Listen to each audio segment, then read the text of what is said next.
Hey y'all, this is Church from Church's Intake. Got another word. Let's get into it. So I'm going to be talking about the spirit of Saul that's running rampant in these churches today. Yes. Saul and David. We're going to be in 1 Samuel chapter 18, verses 6 through 16. I don't know how many people know the story of Saul, but Saul was elected king for Israel by men. They didn't need a king, but they wanted a king, and they selected Saul. And then God gave him grace and favor. But then Saul, David and Goliath, when David killed Goliath, David was amongst Saul, and then he started getting, he brought him into the lair and everything, thought he was a good man, and he was going to make him over top of his army and everything. But Saul seen that David had favor from God, and it turned him jealous. And we're going to talk about jealousy, because that's basically what it is. The spirit of Saul is jealousy over another anointed one, because Saul was anointed by God because the people of Israel anointed him. And then he turned and got jealous, and his jealousy turned to evilness amongst God, and he wanted to sought out to kill David. He tried so many different ways, but we're going to get into just the jealousy of Saul and then how the spirit manifested over him, and then we'll talk about it. All right, so let's get into it. All right. And it came to pass, as they came, when David returned from slaying the Philistine, that the women came out of all cities of Israel, singing and dancing. He met King Saul with cherubs and joy and with instruments of music. And the women answered one another as they played and said, Saul hath slain 1,000, and David his 10,000. And Saul was very wroth, and with the saying displeased him. And he said, They have ascribed unto David 10,000, and to me they have ascribed but 1,000. And what can he have more but the kingdom? And Saul eyed David from that day forth. And it came to pass on the morrow that the evil spirit from God came unto Saul, and he prophesied in the midst of the house. And David played with his hand, and as at another time, and there was a javelin in Saul's hand, and Saul cast the javelin, for he said, I will smite David even to the wall with it. And David avoided out of his presence twice. And Saul was afraid of David, because the Lord was with him, and was departed from Saul. Exactly. Therefore Saul removed him from him, and made him his captain over 1,000. And he went out and came in before the people. And David behaved himself wisely in all his ways, and the Lord was with him.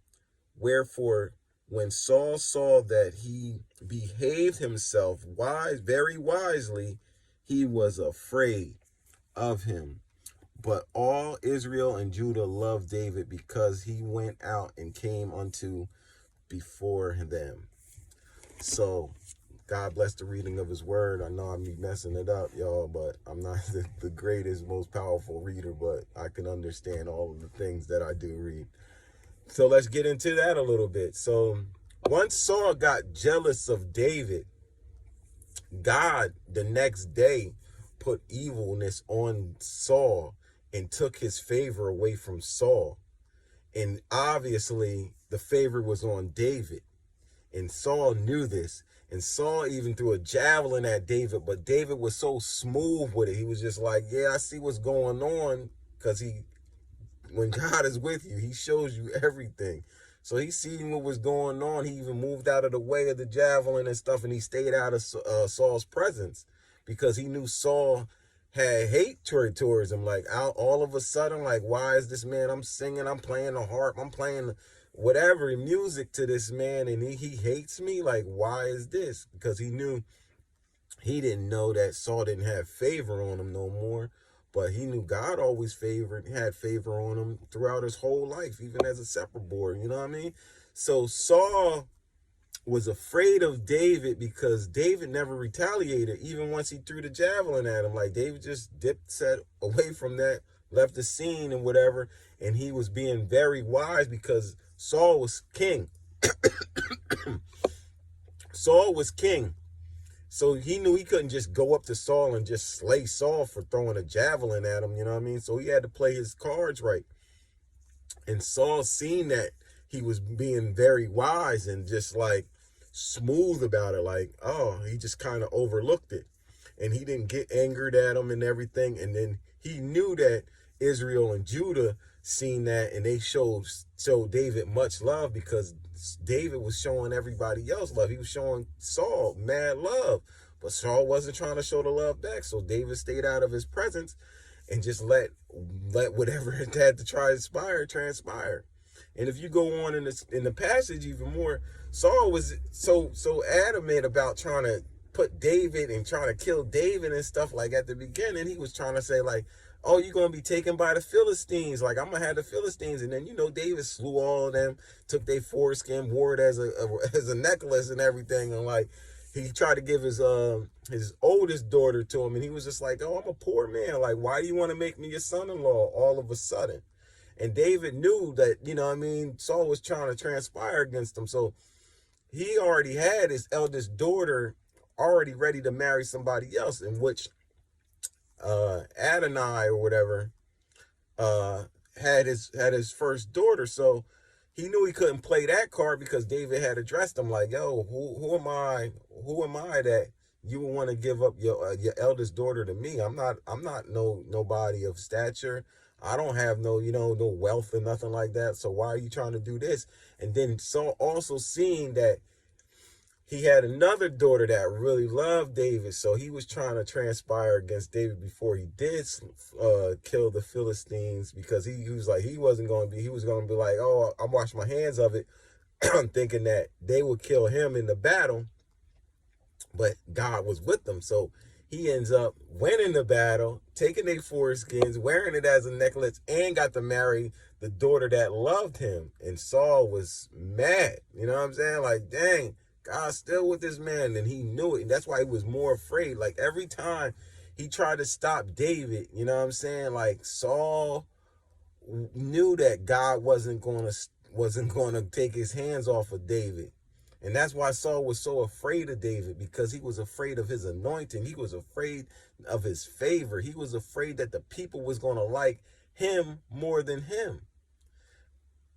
And that's crazy. Like, he was the king. He lost all of this because of jealousy. If he just played his lane and just stayed the king, you know what I mean? Like, no, the king don't got to go to war all the time. You got a man that can go to war for you. Why are you going, you know what I mean? And he just was jealous of the fact that God's favor was on David more so than it was on him. So God took the favor away from him and was like, yo, you gets no favor no more. You know what I mean? You gonna fall in your own pit. You're gonna build a pit and you're gonna fall in your own pit. And every time you try to come up against my favorite one, you're gonna find out you're gonna lose every which way. And that's what we are in today. A lot of people got that Saul spirit in them, you know what I'm saying? And then God's got us kids out here that's got favor. But these people don't want to acknowledge, they don't want you to acknowledge the favor that is on you. You know what I'm saying? And they want to try to downplay it or downgrade it like, oh, we all the same. Like, no, we're not. We're all children of God, but we're not all the same in God. And that's something that people is really about to get a real rude awakening, that everybody is not the same in God's eyes. I'm sorry to tell you, God says I favor who I feel like favoring because of who he is. God. He ain't got to talk to y'all to tell you who he favors. He ain't got to express, oh, this one is more favored than you. No, he shows favor to who he wants to show favor to, because guess what? Some people got favored because they got a true relationship with God, and God's always going to favor them because he watches everybody how they move. Like, as much as you might think that people don't move wickedly, they do. They do it in secret. And how am I supposed to know if you are a wicked one or not? Or how am I supposed to know that you got jealousy in your heart or not? You know what I mean? Jealousy is what's killing these people, because they letting their jealousy starts off as a seed of jealousy, and then it turns into envy and then hatred. And when you got that spirit on you, you don't want to stop. You'll stop at no end to try to take down who you think has more favor than you. And guess what? God just gonna take you down because you don't deserve no favor, and you don't deserve no grace when you're acting in all wickedness. You know what I'm saying? Against his own kids. Like, if you're a child of God and I'm a child of God, there should be no discrepancies about like, oh, you got this and I got that. You know what I'm saying? And guess what? And a lot of people thinking like that, like, oh, he got more than me, so he don't need this. You don't need to give him. No. What God said is persons, that's that person's. And you can't stop or stagnate or none of that, because God's just going to put you under judgment, and it's just going to be what it is. And a lot of people is falling in their stuff right now. You know what I mean? That spirit of Saul, trying to control things. You know what I mean? Like, oh, trying to set up plots and schemes to try to get you to fall in a pit. And you ain't going to fall in a pit, especially if you're a child of God and you walk with God. You can't fall in a pit. They're going to fall in their own pit. And then you're going to find out who they are. And guess what? When you do, let them go. Let them all go. And then they're going to figure out, yeah, karma is coming. Yeah, you reap what you sow. It's written. So we ain't got to understand what had happened or why this transpired or why you, oh no, I know your follies. I know what you was doing. And God done showed me not to deal with you and move around you, just like David. David was out here. He could have killed Saul like 3-4 times. He didn't, because he knew at the beginning Saul was blessed, which he was, and he knew it. Like, yo, God gonna have to deal with that person. Just like I say, God gonna deal with y'all. I ain't gotta deal with none of them. None of them people that, you know what I mean, I left behind. I don't gotta deal with none of them. God's just gonna deal with them. And then they gonna get whatever they do deserve. They gonna get what they deserve, straight from the Lord, not from me. They gonna, oh yeah, you can hate me all you want, but I ain't did it to you. You did it to yourself, and God's gonna finish you. You know what I'm saying? I ain't got nothing to do with that. That's between you and God, not me. And when God tells you to stop praying for a certain praying for people a certain way, you know what I'm saying? Then that means you stop praying that way. You pray in a way of, let thy will be done on earth as it is in heaven. Vengeance is the Lord's, you know what I'm saying? Like, yo, let me handle them. And then that's what you do. You let God handle all the situations for you. So you ain't got to worry about it. You ain't got to stress about it. You know what I mean? You already made your amends with people to God and everything else like that. And whatever has to transpire so you can be on your merry old way, let it be what it is. You know what I'm saying? It ain't you. You ain't got to get their judgment. Move away from them. And then you're going to find out there's a lot of frenemies out here too. Move away from them. You know what I mean? A lot of people want to come and bring their past with you. Oh, I know you from the past. Yeah, you in the past. I'm left you behind in the past. I'm moving forward. I'm moving to the new and the future. You know what I'm saying? So, yeah, the spirit of Saul is running rampant out here in these streets and in these churches. And, yeah, you about to see them start to fall down because they don't have favor on them no more. They might think they have favor, but God's about to brutally awaken these people that think they have something that they don't. They never did. They had a period, but they messed it up. They had stain. They was up in high rankings. They messed it up. They didn't do right when they was in the leadership position. So that's why God's gonna demote them. Some of them gonna be demoted, period. You know what I'm saying? He's gonna just demote them. They can't be there no more because they're just taking up space. And he's got a lot more things to do before he comes back. So those people will not be there no more.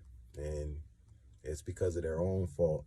They did it to themselves, trying to mess around, trying to manipulate, you know what I mean? Trying to stagnate, trying to judge, you know what I mean? The circumstances and everything. But anyone that judges the circumstances, obviously, if you read the book, they're wicked.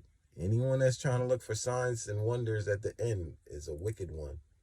You have to know that, because you shouldn't care about the end. Because the end, if you got Christ within, it doesn't matter. You know where you're going. So anyone that's fearful of the end is not one of Christ.